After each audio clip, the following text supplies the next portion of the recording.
Si je vous parle de JRPG, vous pensez évidemment au RPG au tour par tour japonais qui écume le monde vidéoludique depuis Dragon Quest en 1986 de Chunsoft et Final Fantasy en 1987 de Square, qui ont popularisé le genre. En 2023, Final Fantasy XVI est sorti, Dragon Quest XII est en cours de développement, démontrant une longévité exceptionnelle pour ces séries. Mais ce ne sont pas les seuls. Nihon Falcom, dont nous avons déjà parlé pour leur série de JRPG d'action Ys, publie depuis 2004 la série Trails, ou Kiseki, divisée en arcs narratifs et qui s'étend déjà sur 12 épisodes principaux. Si cette série reste relativement moins connue, avec 7 millions de copies écoulées en 2022, contre 180 millions en 2023 pour Final Fantasy, elle est tenue en grande estime par une poignée d'irréductibles du JRPG, notamment de par sa construction en saga, partageant une même toile de fond, un même monde, mais à travers différentes perspectives en fonction des arcs narratifs. Pour voir ce que ce JRPG a à nous proposer, quoi de mieux que de nous plonger dès lors dans le tout premier opus de la série, Legend of Heroes Trails in the Sky, paru en 2004 et accessible sur Steam en version anglaise en 2014, version de mon choix évidemment. Si les premières séries de Nihon Falcom des années 80 inaugurent le JRPG d'action avec la série Dragon Slayer en 1984 et la série Ys en 1986, il se tourne finalement vers le tour par tour à partir du 6e épisode de Dragon Slayer intitulé Dragon Slayer The Legend of Heroes en 1989, inaugurant la sous-série The Legend of Heroes.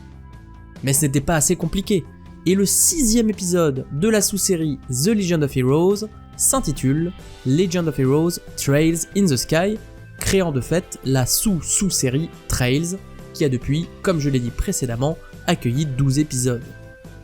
Falcon a divisé ces 12 épisodes en différents arcs narratifs, chacun centré sur une partie du monde, sur le continent de Zemuria. On y retrouve l'arc du royaume de Liberl entre 2004 et 2007, celui de la cité-état de Crossbell entre 2010 et 2011, celui sur l'empire d'Erebonia entre 2013 et 2018, et l'arc en cours débuté en 2021 dans la République de Kalvar. Autant dire que si vous êtes un fan de la série des Trails, vous avez des centaines d'heures en perspective dans un même monde. Mais le voyage vaut-il vraiment le coup ?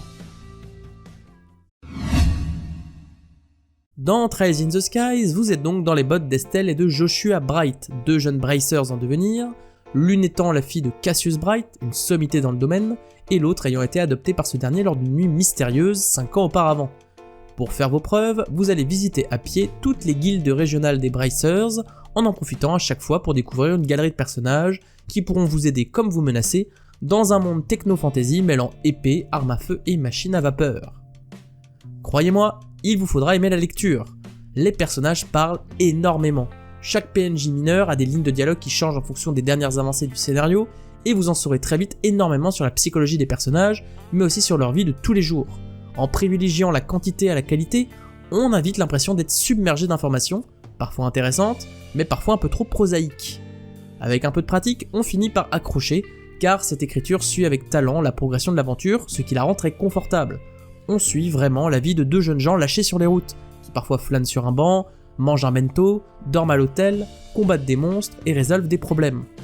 Le fait de toujours changer entre les chapitres d'environnement, de ville et de personnages amicaux comme inamicaux nous donne le sentiment d'assister à une vraie aventure, d'autant que les environnements et la musique retranscrivent plutôt bien les atmosphères des lieux visités.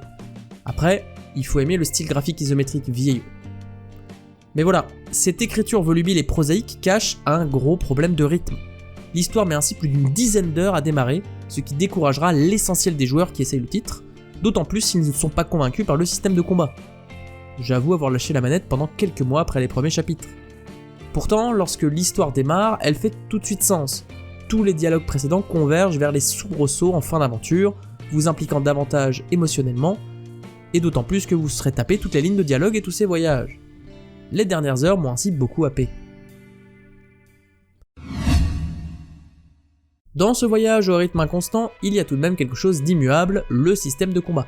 Il se base sur une grille où vos personnages se déplacent, frappent, utilisent des coups spéciaux ou préparent des sorts en face d'ennemis divers. S'il n'y a pas de prise de flanc ou d'arrière comme dans un RPG tactique, il faudra tout de même anticiper avec les déplacements, les attaques ainsi que les aires d'effets très variés des différents sorts et compétences.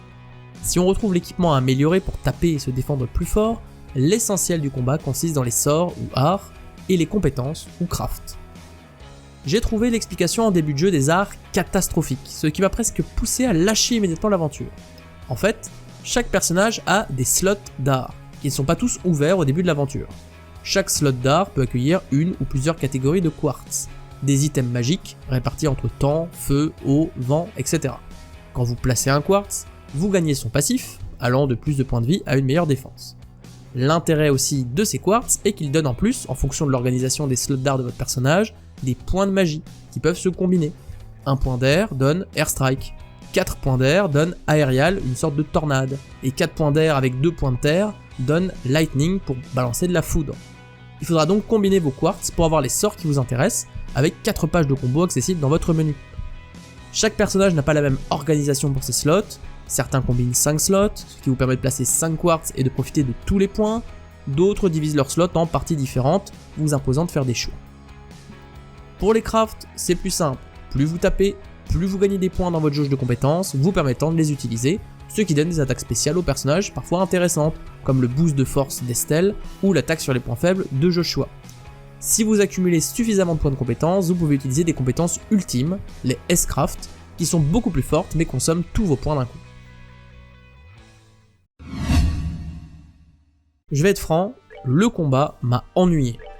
Certes, les monstres sont variés, ont des faiblesses différentes, il y a des combos à réaliser en fonction des quartz et des membres de votre équipe, le système d'initiative et de préparation des sorts implique de faire attention à l'ordre de passage des combattants, on trouve une pelletée de sorts de soutien augmentant la vitesse ou la force, mais le combat est extrêmement répétitif tout du long de l'aventure. On utilise les mêmes sorts, les dégâts physiques sont rarement utiles, les ennemis sont parfois des énormes sacs à PV, combiné avec l'histoire qui peine à démarrer et les quêtes additionnelles qui vont souvent demander de trouver un objet ou tuer des monstres, cela pousse davantage vers le burn-out que l'amusement.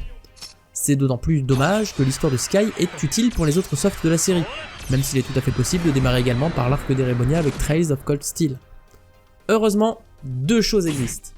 Les voix japonaises, qui sont accessibles avec un fun patch, qui rend l'aventure et ses nombreux dialogues bien plus digestes, et surtout le mode turbo, implémenté en 2017.